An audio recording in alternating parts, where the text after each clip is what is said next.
Hello everyone, I am Dr. Swapna and this is a sixth lecture on a marketing strategies. Let us see about a market segmentation and a targeting strategies. One of the most effective and a reliable marketing strategy is a STP, that is a segmentation, targeting and a positioning.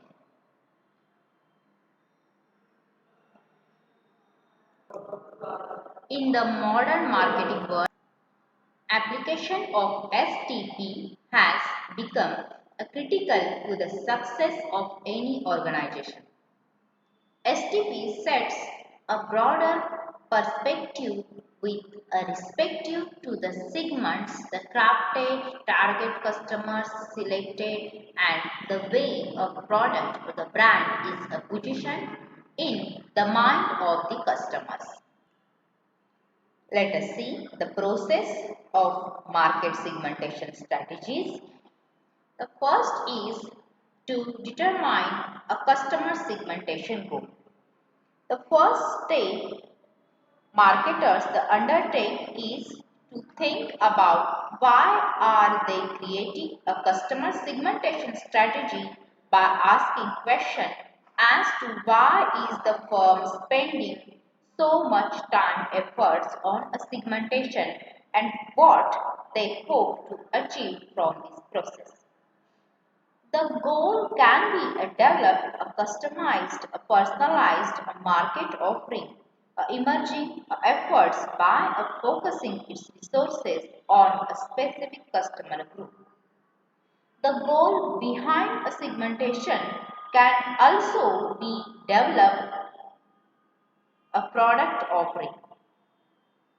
However, a very important thing to be a note here is that when developing a customer segmentation goals, a marketers should remember that it should be unique to the business.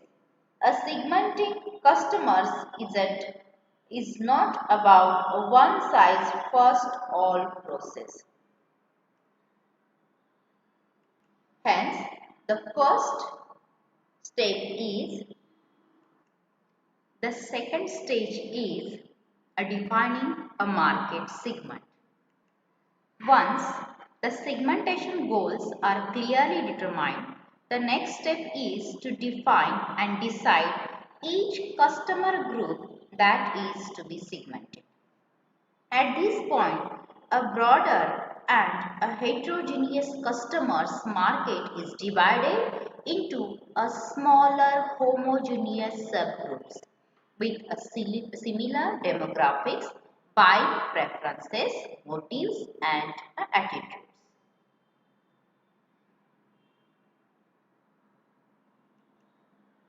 A specific requirements for defining a market segments are a measurable and identifiable segments. A market segments are basically measured in terms of sales volume and a value. The accurate customer's insight is necessary to be able to identify the size of each market segment to a reasonable degree of accuracy so that the the marketer can then decide whether, how and to what extent they should focus their efforts on a marketing to this segment. A firm should be able to determine who is within the segment and who is outside. The every segment should be different from the another segment, which will make it the unique and visible from the rest of the other segments. The next is the consistency within the segments. The customer segments are heterogeneous from one another but have homogeneous characteristics within the segment. The proper customer insight and research will enable marketers come up with a consistency within each of the segment. Next is accessible. An important criteria while identifying segment is to find out how a particular segment can be reached.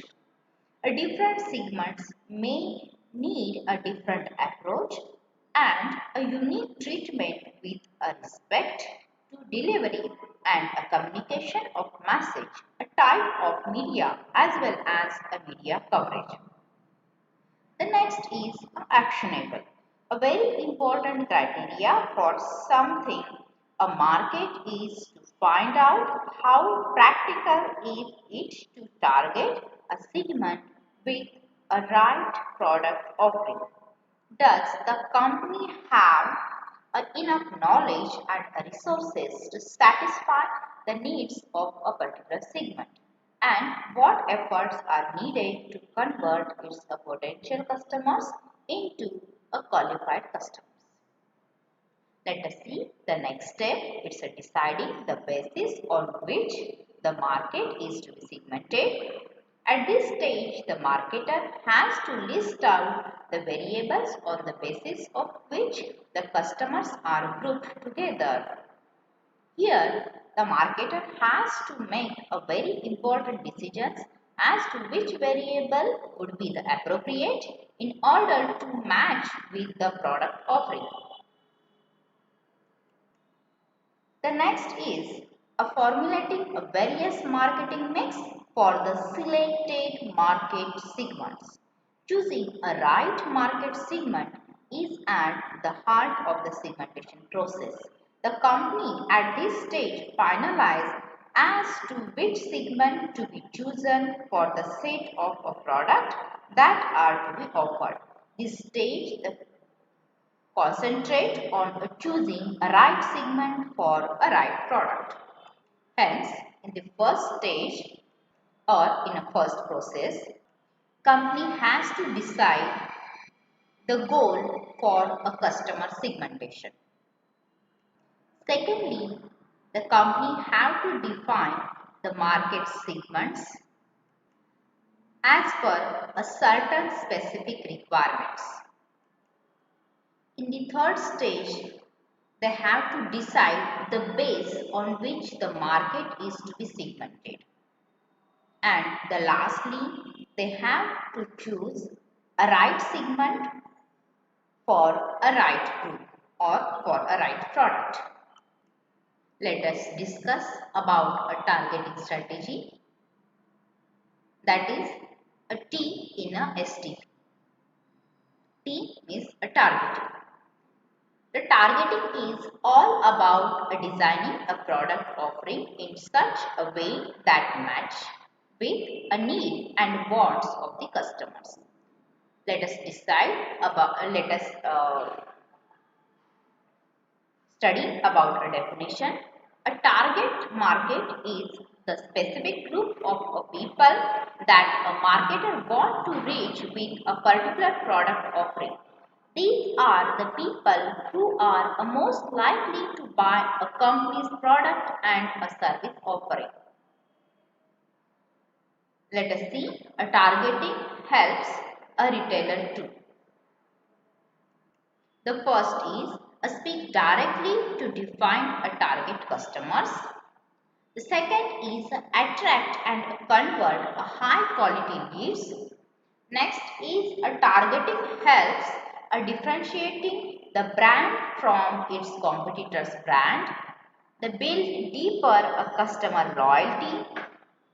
And lastly, it's improved a products and a service. Let us discuss about a distribution strategies. Creating a customer is a major task of marketing, but delivering goods to the customer so created is the most critical task. If the product is not available when and where the customers want it, it is sure to fail in the market. It is the function that of making available the product at the place that the consumer wants it. at the time that he wants, which is carried out by a physical distribution mix or the place mix. A modern day marketing also call this function as a supply chain management.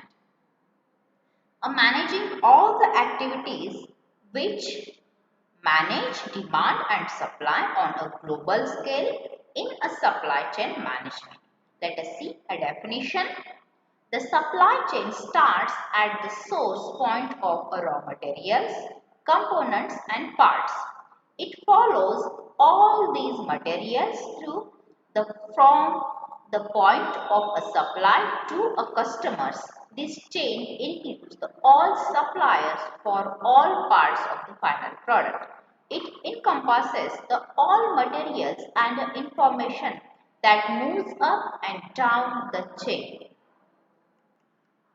The supply chain management includes the movement of material from the original supplier to the ultimate consumer. Here is the movement of the raw material, components, parts, a semi-finished goods, a finished product and all. Let us see the objectives of supply chain management. A supply chain management minimizes the gap of space gap, a time gap, quantity gap, variety gap and information gap. The supply chain management try to fill these gaps. Let us see the types of distribution intermediaries. The first is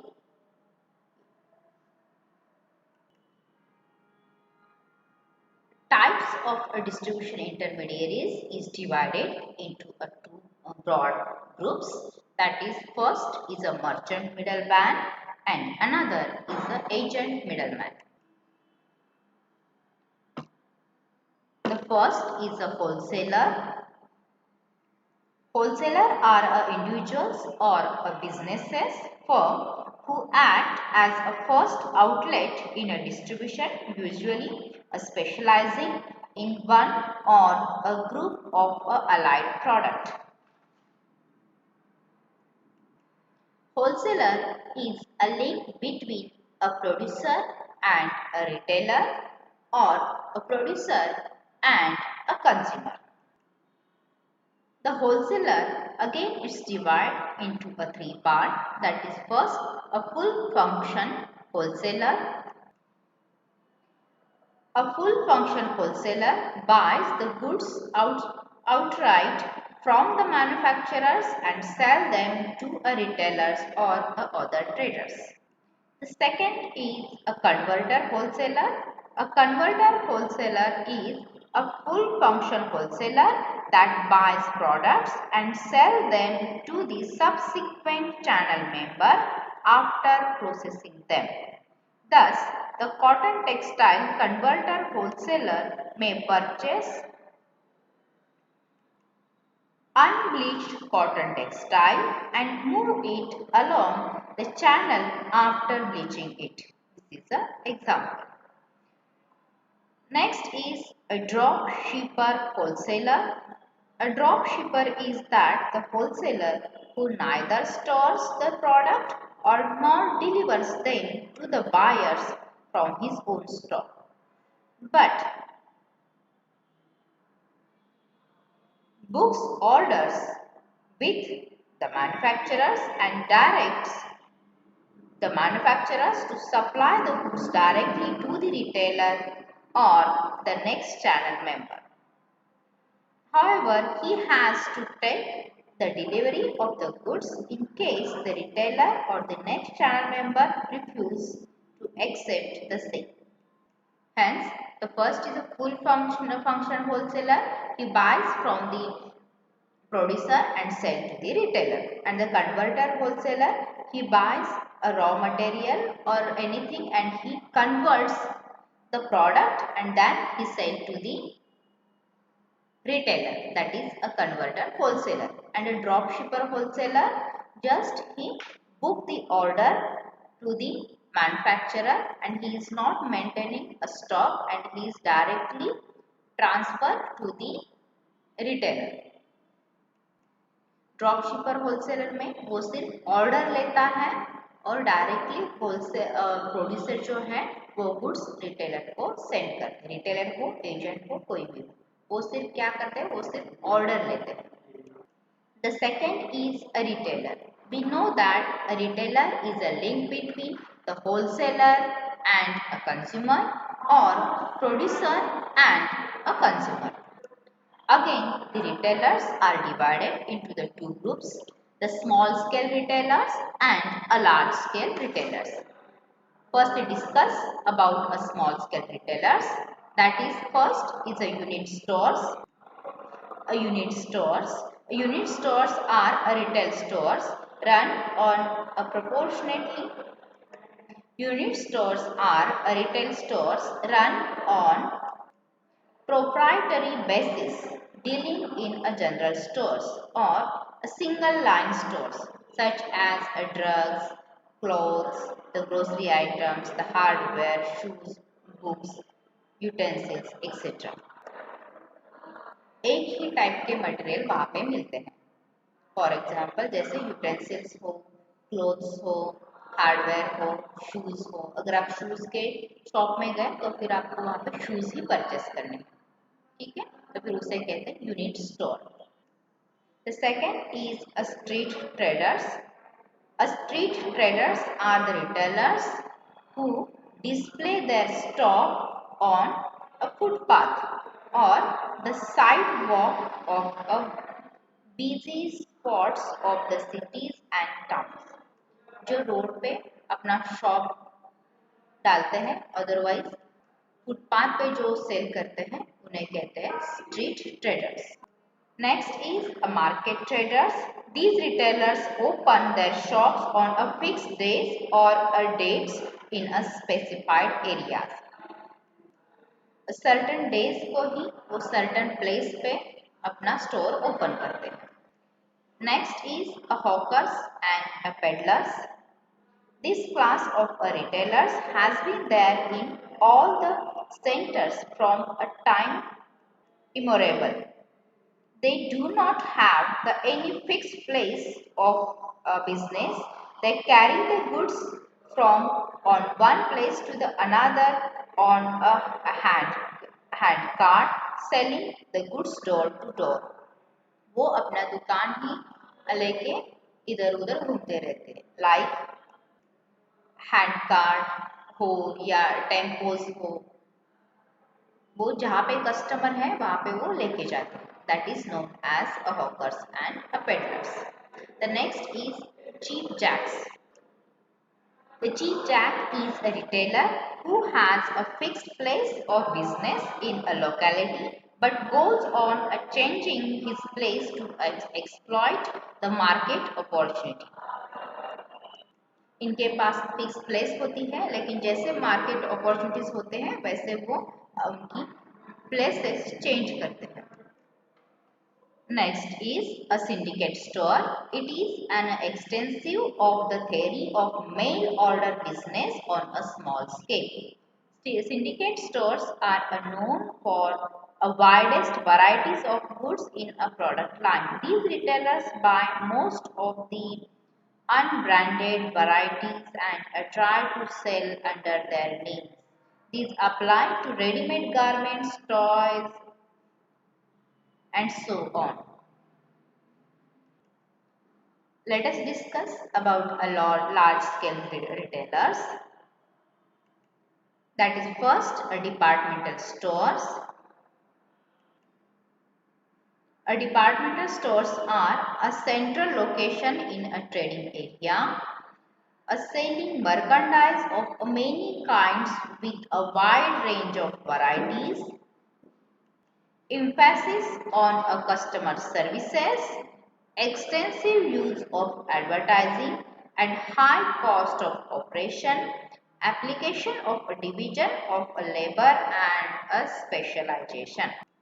Hence, the departmental stores is a large retail establishment having in a same building countless departments, each specializing in selling a particular item or a line of a product. It is an organization of a several shops under a one central management.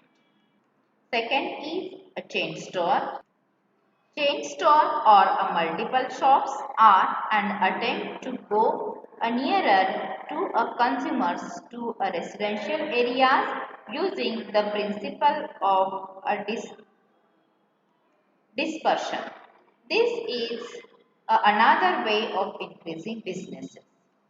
A chain store consists of four or more stores which carry the same kind of merchandise, centrally owned and managed but located centrally. These are the shops located all over the town, a district, a state, or the even entire nation dealing in a same product. The next is a mail order houses. A mail order business is done by a post by retailing units engaged in a carrying business through the post or a mail. The seller contacts the buyer through some media or advertising, and customers do not visit the seller's business premises nor do they make a personal examination of a goods before they are bought. That is, the seller advertise his goods through the press, a sales literature and a catalog and giving details of late. The TV advertising, which is called a media marketing, is an extensive of the same. The next is a supermarket. A supermarket is a large retail store providing a wider choice of customer goods, especially food and small articles of household requirements. The example is a DMart. And the next is a consumer cooperative. And the last is a consumer cooperative. These are retailers or stores owned by a group of customers themselves on a cooperative principles. It is an association of consumers to obtain their requirements by purchasing in a bulk and selling through the stores to the members and non-members consumers. Thank you.